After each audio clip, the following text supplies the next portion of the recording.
आज है 25 अप्रैल 2025 दिन शुक्रवार। Welcome back to Clean News UP. चलिए देखते हैं उत्तर प्रदेश की 25 फटाफट बड़ी खबरों को। ताबूत में अंतिम कील ठोकने की शुरुआत हो चुकी। कानपुर में शुभम द्विवेदी के अंतिम संस्कार में शामिल होने पहुंचे सीएम योगी ने कहा कि पहलगाम हमला क्रूर, विभत्स और कायरता से भरा है। पत्नियों के सामने उनका सिंदूर उजाड़ा, धर्म पूछकर पर्यटकों की हत्या की गई। सभ्य समाज को ऐसा स्वीकार नहीं। हिंदुओं पर हमला स्वीकार नहीं किया जाएगा। आतंकवाद आखिरी सांस ले रहा है। आतंकवाद को मिलकर नेस्तनाबूद करेंगे। ताबूत में अंतिम कील ठोकने की शुरुआत हो चुकी है। इंतजार खत्म, आ जाएगा यूपी बोर्ड की 10वीं और 12वीं का रिजल्ट। यूपी बोर्ड की 10वीं और 12वीं का रिजल्ट आज दोपहर 12:30 बजे आ जाएगा। माध्यमिक शिक्षा परिषद के सचिव भगवती प्रसाद ने बताया कि परीक्षा परिणाम की घोषणा यूपी बोर्ड के प्रयागराज स्थित मुख्यालय से की जाएगी। परीक्षा का परिणाम यूपी बोर्ड की वेबसाइट पर देख सकते हैं। इसके अलावा www.upmsp.edu.in और www.results.digilocker.gov.in पर भी देखा जा सकता है। यूपी में भीषण गर्मी के कारण लखनऊ में बदली स्कूल्स की टाइमिंग। जिलाधिकारी विशाख जी के निर्देश के अनुसार आज से लखनऊ की कक्षा 1 से 8 तक के सभी बोर्ड के सरकारी, परिषदीय और गैर सरकारी प्राइवेट विद्यालयों के समय में परिवर्तन किया गया। इन विद्यालयों का संचालन सुबह 7:30 से दोपहर 12:30 बजे तक होगा। उन्होंने अपने आदेश में कहा कि अगले आदेश तक स्कूल्स का समय यही रहेगा। साथ ही कक्षा 9वीं से 12वीं के विद्यालयों का संचालन अपने पूर्व निर्धारित समय पर किया जाएगा। राजा भैया पर अखिलेश यादव की टिप्पणी ने बढ़ाई सियासी हलचल। दरअसल लखनऊ में मीडिया से बातचीत के दौरान जब अखिलेश यादव से पूछा गया कि राजा भैया ने कश्मीर टूरिज्म का बहिष्कार करने की अपील की है, तो उन्होंने सवाल पर जवाब देते हुए कहा कि हमारा उनसे कोई परिचय नहीं है। इन संक्षिप्त तीखे बयान से साफ संकेत मिले कि अब अखिलेश और राजा भैया के बीच दूरी बढ़ गई है। यूपी में अब मोटर व्हीकल इंस्पेक्टर को भी मिला सड़क पर चेकिंग का अधिकार, लगा सकेंगे जुर्माना। यूपी में अब यात्री कर अधिकारी, सहायक संभागीय परिवहन अधिकारी, संभागीय परिवहन अधिकारी, उप परिवहन आयुक्त, अपर परिवहन आयुक्त और इससे ऊपर की श्रेणी के अधिकारियों की तरह अब मोटर यान निरीक्षकों को भी यातायात नियमों का उल्लंघन करने वाले वाहनों की चेकिंग करने और जुर्माना लगाने का अधिकार मिल गया है। ऐसा पहली बार होगा जब आरआई से एमवीआई का पद परिवर्तन होने के बाद कई अन्य राज्यों की तरह यूपी में भी मोटर व्हीकल इंस्पेक्टर को वाहनों की चेकिंग का अधिकार दिया गया है। सीएम योगी का बड़ा ऐलान, सामूहिक विवाह योजना में जोड़ों को अब 1 लाख रुपए। मुख्यमंत्री योगी आदित्यनाथ ने मुख्यमंत्री सामूहिक विवाह योजना का लाभ पाने के लिए निर्धारित 2 लाख रुपए वार्षिक आय सीमा को बढ़ाकर 3 लाख रुपए करने की आवश्यकता जताई है। मुख्यमंत्री ने कहा कि सामूहिक विवाह योजना वंचित वर्ग के लिए बड़ा संबल बनी। अधिकाधिक लोग इससे लाभान्वित हो सकें, इसके लिए यह आवश्यक है कि पात्रता के लिए निर्धारित अधिकतम वार्षिक आय सीमा को बढ़ाया जाए। 25,000 अग्निवीर भर्ती के लिए आज है आवेदन की अंतिम तारीख, जल्द करें अप्लाई। भारतीय सेना में अग्निवीर भर्ती के लिए आवेदन की अंतिम तिथि आज है। जो अभ्यर्थी अभी तक आवेदन नहीं कर सके वे जल्द ही भारतीय सेना की आधिकारिक वेबसाइट पर जाकर आवेदन कर सकते हैं। संभावना है कि मई माह में लिखित परीक्षा का आयोजन किया जाएगा। अभ्यर्थियों को परीक्षा से 72 घंटे पहले ईमेल और मोबाइल पर एडमिट कार्ड डाउनलोड करने का लिंक भेजा जाएगा, जिसे लेजर प्रिंटर से प्रिंट कर लाना अनिवार्य होगा। यूपी में शिक्षक भर्ती नियमों में हुआ बड़ा बदलाव, सरकार ने खत्म किए 104 वर्ष पुराने नियम। उत्तर प्रदेश सरकार ने प्रदेश के एडेड कॉलेजेस की भर्ती प्रक्रिया में बड़ा बदलाव कर दिया। जानकारी दे दें कि प्रदेश की सहायता प्राप्त हाई स्कूल और इंटर कॉलेजेस में शिक्षक भर्ती के नियम 104 साल बाद बदल गए। इसके मुताबिक 4512 उच्चतर माध्यमिक विद्यालयों में नियुक्ति के लिए अब सरकारी विद्यालयों जैसे न्यूनतम शैक्षणिक योग्यता अनिवार्य कर दी गई। यूपी बोर्ड ने शासन को एक प्रस्ताव भेजा था, जिसको अब मंजूरी दे दी गई। यूपी राजर्षि टंडन मुक्त विश्वविद्यालय में रोजगार मेला आज, 15 कंपनीज देंगी 1500 युवाओं को नौकरियां। उत्तर प्रदेश राजर्षि टंडन मुक्त विश्वविद्यालय प्रयागराज के सरस्वती परिसर में आज 25 अप्रैल को रोजगार मेले का आयोजन किया जाएगा। रोजगार मेले का आयोजन सुबह 10 बजे से किया जाएगा। मेले में 15 कंपनीज 1500 युवाओं को नौकरियां देंगी। प्लेसमेंट सेल के प्रभारी डॉक्टर ज्ञान प्रकाश यादव ने बताया कि क्षेत्रीय सेवायोजन कार्यालय प्रयागराज के सहयोग से विभिन्न क्षेत्रों की लगभग 15 कंपनीज रोजगार मेले में शामिल होंगी। यूपी में नया निर्देश जारी, बिना परमिशन के नहीं कर सकेंगे ये काम। बोरवेल ट्यूबवेल को लेकर नया नियम।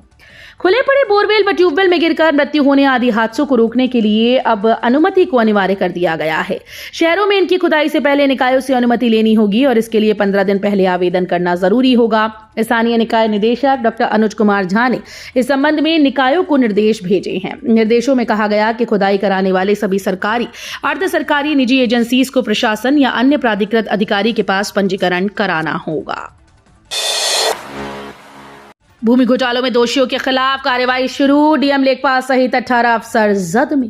डिफेंस कॉरिडोर भूमि घोटाले में दोषी ठहराए गए अधिकारियों के विरुद्ध विभागीय कार्रवाई शुरू कर दी गई। इस मामले में राजस्व विभाग ने तत्कालीन राजस्व निरीक्षक जितेंद्र सिंह को चार्ज दे दिया है। शासन ने अन्य दोषी अधिकारियों के विरुद्ध की गई कार्रवाई की रिपोर्ट भी संबंधित विभागों व जिलाधिकारियों से मांगी है। यूपी में नई लेदर व फुटवियर पॉलिसी का ड्राफ्ट तैयार, सब्सिडी और स्टैंप ड्यूटी में छूट समेत कई सुविधाएं। यूपी को उद्यम प्रदेश में परिवर्तित कर रही योगी सरकार राज्य के $1 ट्रिलियन की इकोनॉमी बनने के सपने को पूरा करने में एक और मील का पत्थर रखने जा रही है। सीएम योगी के विजन को मिशन मानकर जल्द ही प्रदेश में नई लेदर व फुटवियर पॉलिसी 2025 लागू की जाएगी।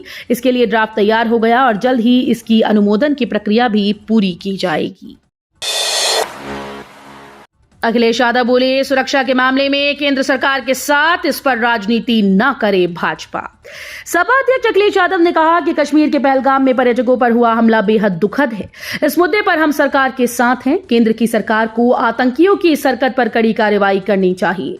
भाजपा इस हमले से पल्ला नहीं झाड़ सकती। उन्होंने कहा कि आतंकवादियों का कोई धर्म नहीं होता, उनका मकसद केवल दहशत फैलाना होता है। पूरे देश में गुस्सा है। सपा सर्वदलीय बैठक में शामिल होगी और अपना पक्ष रखेगी। 26 अप्रैल से बदलेगा उत्तर प्रदेश का मौसम, अगले 3 दिनों तक बारिश और आंधी का अलर्ट। मौसम विभाग के अनुसार उत्तर प्रदेश में 26 अप्रैल से मौसम का मिजाज बदलने लगेगा और 29 अप्रैल तक राज्य के कई जिलों में बारिश और आंधी की संभावना है। इसके चलते मौसम विभाग ने संबंधित क्षेत्रों में चेतावनी जारी की है। उत्तर प्रदेश के बहराइच जिले में 27 अप्रैल को आसमान में बादल छाए रहेंगे, जबकि 28 से 30 अप्रैल के बीच बारिश की पूरी संभावना है। अब बनारस में नहीं रहेगा धर्मार्थ विभाग निदेशालय, मृतक आश्रितों को नौकरी। प्रदेश सरकार परिवहन विभाग के करीब 1100 से अधिक मृतक अस्तित्व के आश्रितों को नौकरी देगी। इसके साथ ही गोरखपुर में अंतर्राष्ट्रीय क्रिकेट स्टेडियम भी बनाया जाएगा। यूपी कैबिनेट की बैठक में इस बात का निर्णय लिया गया है। इसके साथ ही धर्मार्थ कार्य विभाग निदेशालय को बनारस से लखनऊ स्थानांतरित करने को भी मंजूरी दी गई। प्रयागराज से इन शहरों के लिए फिर से शुरू हुई अटल बस सेवा। यात्रियों के लिए राहत भरी खबर है। प्रयाग डिपो राजापुर में इलेक्ट्रिक बस चार्जिंग स्टेशन बनकर तैयार हो गया। अब यहां बसेस चार्ज हो पाएंगी। इससे परिवहन निगम अपनी ई अटल बस सेवा को प्रयागराज के आसपास के छोटे शहरों और कस्बों तक विस्तारित करेगा। ट्रायल के तौर पर इसकी शुरुआत कर दी गई है। ये सेवा उन शहरों के लिए मिलेगी जो प्रयागराज से 100 किलोमीटर या उससे कम दूरी पर स्थित हैं। यूपी रोडवेज ने इस सेवा के अंतर्गत कुल 24 नई इलेक्ट्रिक बसेस का संचालन करेगा। गोरखपुर वासियों के लिए खुशखबरी, सिटी इलेक्ट्रिक बस रूट के 39 स्थानों पर बनेंगे bus stop shelter. City electric bus से अपने गंतव्यों तक जाने वाले यात्रियों को धूप और वर्षा में परेशानी नहीं होगी। नगर निगम ने महानगर के विभिन्न रूट्स पर चलने वाली इलेक्ट्रिक बसेस के स्टॉप पर इन बस शेल्टर का निर्माण कराने का निर्णय लिया है। इसके लिए कुल 49 स्थानों को चिन्हित किया गया है। इनमें से पहले से 10 बस शेल्टर का निर्माण हो चुका है। बचे हुए 39 बस स्टॉप शेल्टर का निर्माण गैलेन समूह के सहयोग से किया जाएगा। रोडवेज ने जारी की नई गाइडलाइन, चालक परिचालकों को मिले सख्ती से पालन करने के निर्देश। हीट वेव को लेकर रोडवेज ने सभी चालकों व परिचालकों के लिए गाइडलाइन जारी कर दी है। साथ ही सख्ती से गाइडलाइन का पालन करने के निर्देश दिए गए।